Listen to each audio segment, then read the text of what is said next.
1 বিঘা জমি আর আয় আসে 8 দিক থেকে। মাছ 1.5 থেকে 2 লাখ, হাঁস 60 থেকে 80 হাজার, ঝিনুক 40 থেকে 70 হাজার, পেঁপে 50 থেকে 60 হাজার, শশা 30 থেকে 40 হাজার, সবজি 25 থেকে 35 হাজার, কোয়েল পাখি 30 থেকে 40 হাজার। মোট আয় বছরে 5 থেকে 6 লাখ টাকা, এক টানা সব একসাথে। এইটাই আসল বাদশাহী কৃষি। ভাবো, তুমি এখন দাঁড়িয়ে আছো 1 বিঘা জমির সামনে, চারদিকে নীরবতা, শুধু হালকা বাতাস। অনেকেই এই জমিটা দেখলে বলে, এতে আর কি বা হবে। এই জায়গায় যদি তুমি স্কিপ করো, তাহলে আজকের সবচেয়ে দামি আইডিয়াটা মিস করবে। কিন্তু আজ এই ভিডিওটা শেষ পর্যন্ত দেখলে তোমার মাথার ভেতরের সেই ধারণা পুরো ভেঙে যাবে। কারণ আজ আমি দেখাবো 1 বিঘা জমি কিভাবে নিজে নিজেই টাকা বানানোর মেশিনে পরিণত হয়। আলাদা আলাদা কাজ না, সব একসাথে। একটার সাথে আরেকটার এমন জোড়া লাগানো ব্যবস্থা, যেখানে একটার বর্জ্য আরেকটার খাবার, একটার লাভ আরেকটাকে বাঁচিয়ে রাখে। এই 1 বিঘা জমির মাঝখানে থাকবে একটা পুকুর, খুব বড় না, খুব ছোটও না, এমন সাইজের যাতে চারপাশে হাঁটা যায়, কাজ করা যায়। প্রথমেই এই পুকুরে শুরু হবে মাছ চাষ। রুই, কাতলা, মৃগেল এই 3টে থাকবেই, সাথে কিছু তেলাপিয়া বা পাঙ্গাস, কারণ এরা দ্রুত বাড়ে, খাবার ভালোভাবে খায় আর বাজারে চাহিদা আছে। পুকুরে পানি ভরার পর নিয়ম করে চুন দেওয়া হবে, তারপর জৈব সার। কোনো কেমিক্যাল দিয়ে শুরু না, কারণ এই পুকুর শুধু মাছের জন্য না, এই পুকুর পুরো সিস্টেমের হৃদয়। মাছ ছাড়ার কিছুদিন পর তুমি লক্ষ্য করবে পানির উপর হালকা শ্যাওলা ধরছে।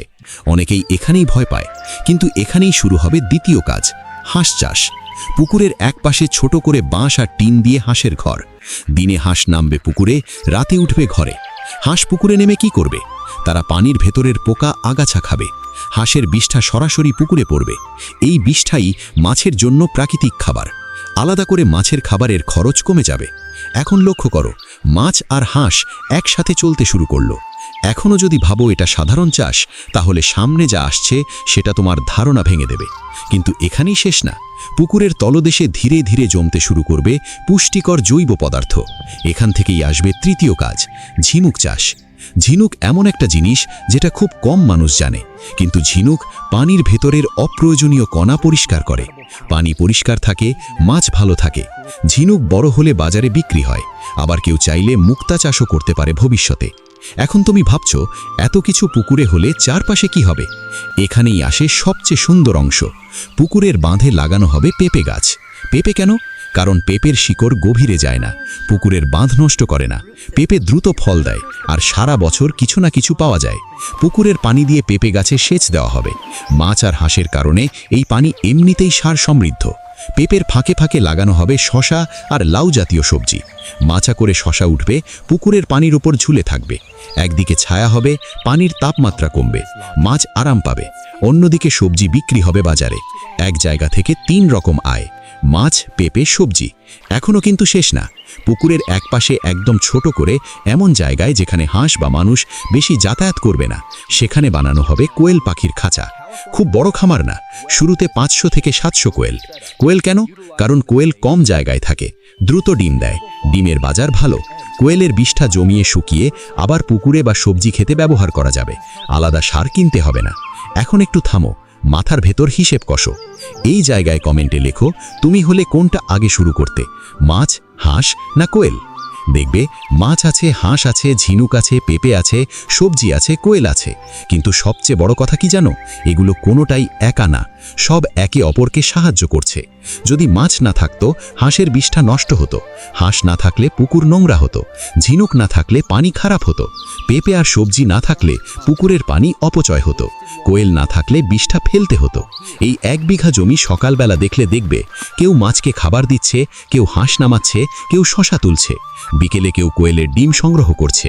সপ্তাহে 1 দিন বাজারে যাচ্ছে। মাস শেষে হাতে টাকা আসছে, 1 জায়গা থেকে না, 8 জায়গা থেকে। এখন ধরো পুরো ব্যবস্থা দাঁড়িয়ে গেছে, সব কাজ চলছে, কিন্তু এখানেই সবচেয়ে বড় ভুলটা মানুষ করে। ভাবতে শুরু করে সবকিছু নিজে নিজে চলবে। আসলে এই জায়গা থেকেই বুদ্ধি আর নজর দরকার, কারণ এই সিস্টেমে লাভ যেমন বেশি, ভুল করলে ক্ষতিও একসাথে হয়। তাই এখন আমি একদম সহজ ভাষায় বলবো কোথায় চোখ রাখতে হবে, কোন জায়গায় হাত দিতে হবে আর কোন জায়গায় হাত না দিলেই ভালো। প্রথমেই মাছের কথায় আসি। পুকুরে মাছ ছাড়ার পর প্রতিদিন বেশি খাবার দেওয়া যাবে না, কারণ হাঁস আর কোয়েলের কারণে পুকুরে এমনিতেই প্রাকৃতিক খাবার তৈরি হচ্ছে।